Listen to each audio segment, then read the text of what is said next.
7h44, Elisabeth Martichoux, vous recevez ce matin Nicolas Bay, secrétaire général du Front National. Bonjour Nicolas Bay. Bonjour. Merci beaucoup d'être avec nous dans ce studio ce matin. D'abord une question d'actualité. Est-ce que la ministre Erika Barretsch a eu raison il y a quelques heures de présenter, je cite, toutes ses excuses au peuple guyanais ?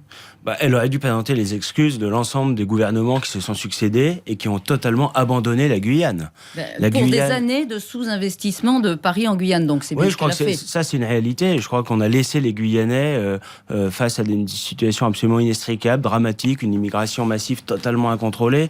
Moi, c'est un département que je connais, que j'ai visité plusieurs fois. On a 500 km de frontière avec le Suriname, 700 km avec le Brésil. L'immigration clandestine est massive. Ils viennent pour bénéficier du droit du sol, de l'aide médicale d'État, de l'école gratuite. Ça, c'est ce que vous aviez dit dès le début. C'est à cause de l'immigration massive en Guyane que le territoire, le département est dans cette situation. Est-ce qu'elle a eu raison, donc, sur le principe même, vous qui êtes toujours très arc-bouté contre le principe de la repentance, par exemple, elle a eu raison, au nom du gouvernement français, de présenter ses excuses. Oui, mais je crois que c'est un peu anecdotique. L'essentiel, c'est de enfin changer totalement d'orientation et faire les investissements stratégiques, que l'État assume ses fonctions régaliennes, ses fonctions d'organisateur, d'aménageur du territoire, de soutien à l'investissement dans ces départements d'outre-mer. C'est vrai en Guyane, mais ça l'est également à Mayotte, ça l'est également aux Antilles. Il faut en finir avec une idée qui consiste finalement à considérer l'outre-mer comme une espèce de boulet économique. C'est un formidable atout, et Marine Le Pen, elle défend un projet très ambitieux, un grand ministère de l'outre-mer et de la mer, qui permettrait de valoriser l'ensemble des ressources. En Guyane, il y a les ressources aurifères, les ressources maritimes qui sont absolument considérables et qui aujourd'hui sont pillés par les pays voisins, et on ne protège pas nos ressources là-bas. Vous soutenez toujours le mouvement et toutes les revendications ? Non, pas nécessairement, mais en tout cas, on soutient les Guyanais face à un État qui s'est totalement désengagé, qui les a abandonnés. Et c'est anecdotique, donc, qu'elle ait présenté des excuses pour dénouer le dialogue, condition nécessaire, évidemment, à un apaisement de la situation. Est-ce que le gouvernement est encore crédible pour faire des promesses à un mois de l'élection présidentielle, après avoir échoué lamentablement pendant 5 ans ? Dans les sondages, à 3 semaines maintenant de la présidentielle, Emmanuel Macron légèrement favori devant Marine Le Pen, on va en reparler, et François Fillon 3e, plusieurs points derrière les deux premiers. Il se disait sûr de se qualifier hier matin dans les studios de RTL. Il est toujours dans la course, l'ancien Premier ministre, à votre avis ? Il semble affaibli et discrédité, et on voit aujourd'hui d'ailleurs que Marine Le Pen reste à un niveau très élevé, à la fois d'intention de vote et de certitude de vote, ce qui est évidemment très encourageant. Quant à Emmanuel Macron, François Fillon, il est, à votre avis, il est possiblement un adversaire de deuxième tour ? Oui, enfin ça semble moins probable aujourd'hui, peut-être qu'il y a quelques mois, où je vous rappelle qu'on nous expliquait qu'il allait gagner haut la main. Il y a 3 mois, on nous disait que François Fillon gagnait haut la main.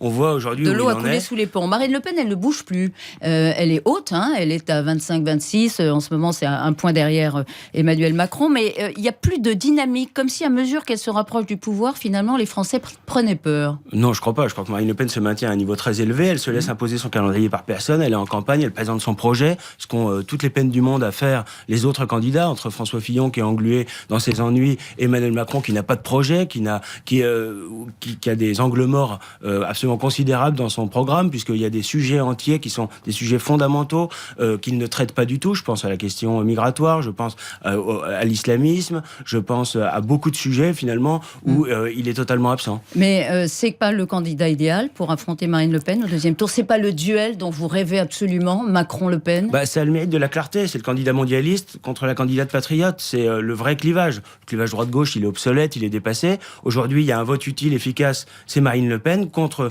Macron, qui apparaît de plus en plus comme le continuateur, non seulement du hollandisme et des 5 ans du Parti socialiste au pouvoir, mais qui apparaît surtout comme le grand recycleur du système. Alors, Marine Le Pen, son programme, parlons-en. À Bertrand Delanoë, en passant par Philippe Douste-Blazy, ils l'ont tous rejoint. La sortie de l'euro, Marine Le Pen l'a encore crânement défendue mardi devant le MEDEF. Mais quand on mesure l'hostilité persistante de l'opinion face à la sortie de l'euro, 28% seulement de Français qui souhaitent le retour du franc.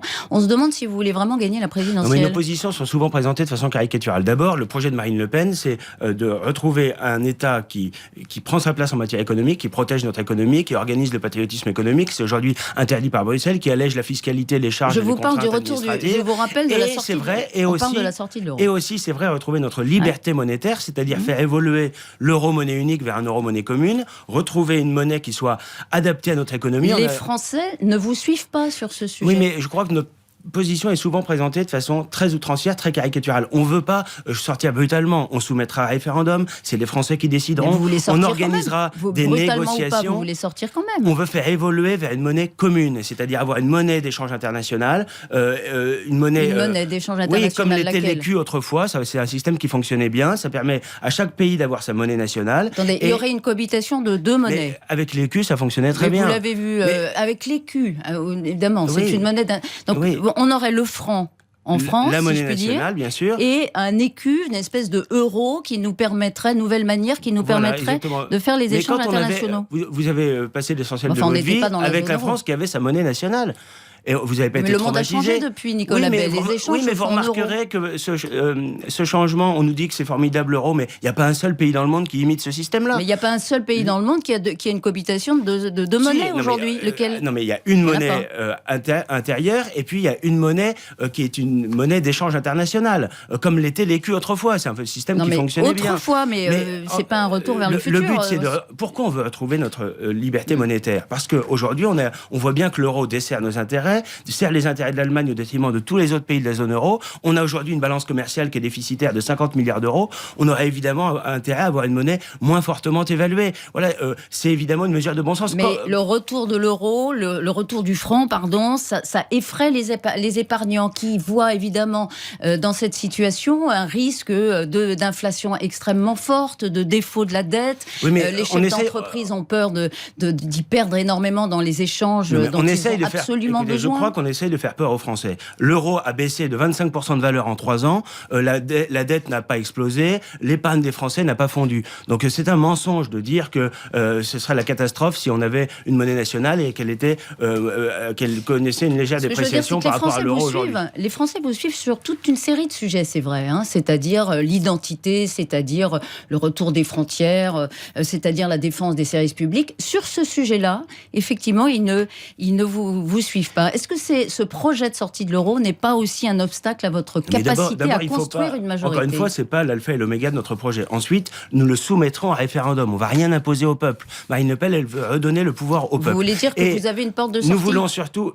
si jamais les Français ont vraiment peur, c'est ce que vous leur dites. Si vraiment vous ne voulez pas de l'euro, eh bien on le gardera. Mais nous, ce que nous disons aujourd'hui, c'est que si vraiment les Français ne veulent pas sortir de l'euro, l'euro se maintiendra. Et Marine Le Pen, dans ces cas-là ? Eh bien, elle tirera les conséquences. Si les Français veulent garder l'euro, on gardera l'euro. Mais aujourd'hui, ce que nous disons, c'est que l'euro dessert nos intérêts. Mais on renégociera surtout l'ensemble du fonctionnement de l'Union européenne et de ses orientations politiques, parce que c'est ça le sujet. Aujourd'hui, c'est les 60 ans de l'Europe. On voit bien, c'est les 60 ans de l'Union européenne, plutôt. On voit bien que l'Union européenne, elle a organisé l'impuissance collective des nations européennes. Il faut évidemment en finir avec ce système-là. L'Europe, c'est une réalité civilisationnelle. Il y a des liens d'amitié entre les peuples d'Europe, mais l'Union européenne, aujourd'hui, elle a apporté le chômage de masse, la casse sociale. Vous êtes contre l'Union européenne, exactement, c'est ce que je comprends. Comme Theresa May, d'ailleurs, l'a expliqué très bien. Elle a dit, nous sortons de l'Union européenne, mais nous sommes toujours évidemment dans l'Europe. Pour séduire la frange la plus libérale du parti, les Républicains, c'est important, vous qui êtes en charge des investitures pour législatives, qui préparez cette deuxième étape après la présidentielle, pour séduire cette frange du parti Les Républicains qui pourrait vous rejoindre, est-ce que tout de même, ce ne serait pas utile de revoir ce projet sur l'euro ? Parce que ça, c'est un obstacle quand même. D'abord, nous mettons pas au les Français ralliement dont vous aurez besoin. D'abord, nous ne mettons pas les Français dans les petites cases. Donc, on s'adresse à tous nos compatriotes et pas seulement à tel ou tel. Mais pour construire une majorité, vous tournerez plutôt vers la droite. Mais je crois qu'il y a beaucoup d'électeurs qui n'en peuvent plus aujourd'hui de la gauche au pouvoir, qui veulent un changement. Et Marine Le Pen est en situation d'incarner évidemment ce changement. Et ce que nous disons, c'est qu'il faut libérer l'initiative économique, libérer l'entreprise, alléger la fiscalité. Les charges, mais c'est très important. Vous qui préparez les législatives, comment vous allez construire une majorité ? Eh bien, nous allons tendre la main à l'ensemble de ceux qui sont des patriotes, qui se retrouvent dans le projet de Marine Le Pen, à la fois entre les deux tours de la présidentielle, au lendemain de la présidentielle, peut-être même après les législatives. L'objectif, c'est d'avoir une majorité claire à l'Assemblée nationale sur un projet de redressement national. C'est pas de faire de la combinaison politicienne comme sous la 4ème République. Vous avez investi combien de candidats pour l'instant ? 540 sur à peu près 540, donc la quasi quasi-totalité des La circonscriptions. quasi-totalité, vous avez des candidats. Vous avez réservé une quarantaine de candidatures Oui, il s'agit pas de réserver. pour des ralliements possibles, c'est ça l'idée? Notamment, mais c'est des circonscriptions où la décision d'investiture interviendra un peu plus tard, peut-être au lendemain de la présidentielle. D'une manière générale, nous tendons la main à tous les patriotes, notamment dans la constitution de cette future Philippe de majorité Villiers de pourrait vous Marine Le rejoindre, Pen. par exemple? Écoutez, c'est à lui qu'il faut poser la question, mais je crois que c'est un patriote. Il a évidemment... Avant le premier tour, avant le deuxième tour, vous l'espérez? Il est le vous seul à l'attendez? pouvoir répondre, mais je crois qu'il fait partie de ces personnalités qui font preuve d'une très grande lucidité, d'une grande clairvoyance sur les sujets fondamentaux. Je crois qu'il a naturellement sa place à nos côtés. Est-ce que vous serez ministre si Marine Le Pen est élue? Écoutez, je vous sais dis pas ça du parce tout. qu'elle a dit, pas Marion Maréchal Le Pen, ni son compagnon Louis Alliot, parce qu'elle ne peut pas embaucher des gens de sa famille. Vous avez le profil. Vous êtes jeune, vous avez une quarantaine d'années. D'abord, c'est à Marine Le Pen de répondre à ce genre de questions. Il faut se mouiller un peu. Qu'est-ce qui vous intéresserait écoutez, comme moi, portefeuille? pour l'instant, mon objectif, c'est que Marine Le Pen soit élue présidente de la République. Et ensuite, eh bien, je serai utile là où elle le jugera le plus utile. Bon, voilà. vous mouillez pas beaucoup, Nicolas Bay. Écoutez, dites-nous quels sont non, vos... encore une fois, c'est pas. Je crois que ce serait totalement prématuré, même déplacé, de vouloir se distribuer comme ça les places avant même que la victoire intervienne. Voilà, avant même, vous avez raison. Une lettre publiée par Le Monde et l'agence France Presse est assez embarrassante pour le Front National. Elle est signée du trésorier Valran de Saint-Just, qui écrit noir sur blanc, juste après les européennes, qui a permis au FN de passer de 3 à 24 députés. Dans les années à venir, nous ne nous en sortirons que si nous faisons des économies importantes grâce au Parlement européen. Et on lit dans Le Monde des témoignages d'assistants témoignant du caractère fictif de leur travail. Écoutez, Monsieur Berger nous fait 3 pages dans Le Monde. Le propriétaire du Monde. Oui, voilà, soutien officiel de Monsieur Macron nous fait 3 pages dans Le Monde, de tracts contre Marine Le Pen, tout ça n'a aucun sens. Bien sûr, il y a beaucoup de cadres dirigeants, j'en suis un exemple, grâce au Parlement des cadres européen. dirigeants du Front National qui sont devenus députés européens, ça a allégé effectivement la charge salariale. C'est ça du qu'il voulait Front. dire? Oui, bien sûr, c'est ça dont il s'agit. C'est-à-dire qu'ils étaient payés avant salariés du Front National et devenant députés, eh bien, c'est ce qui se passe, en l'occurrence, dans tous les partis politiques. Tous les dirigeants des partis politiques sont parlementaires. Charles Lourcade, par exemple, qui était assistant parlementaire d'une eurodéputée, Madame Boissonnet, qui explique qu'il n'avait même pas le numéro de téléphone de la personne qu'il employait à 4 000 € brut. Mais non, mais ça n'empêche pas de travailler avec son député européen. Si vous avez un assistant et qu'il n'a même pas votre numéro, c'est embêtant. Non, mais moi, mes assistants, ils ont mon numéro en l'occurrence, mais il y a plein de façons de communiquer par mail, par messagerie, etc. Donc tout ça, je crois que c'est honnêtement des polémiques qui sont parfaitement vaines. Nos assistants parlementaires travaillent pour nos députés européens. On est parfaitement dans la légalité, contrairement aux accusations fantaisistes. Merci Nicolas Bay d'avoir été ce matin sur RTL. Le Front National soutient les revendications des Guyanais, nous dit Nicolas Bay, qui n'est visiblement pas choqué par les excuses présentées par la ministre des Outre-mer au peuple guyanais. Nicolas Bay qui évoque une légère dépréciation de la monnaie si l'euro est abandonné par la France après référendum. Ce que vous venez de préciser au micro d'Elisabeth Martichoux. L'ensemble de cet entretien, bien entendu, à retrouver sur le site rtl.fr. Merci à tous les deux.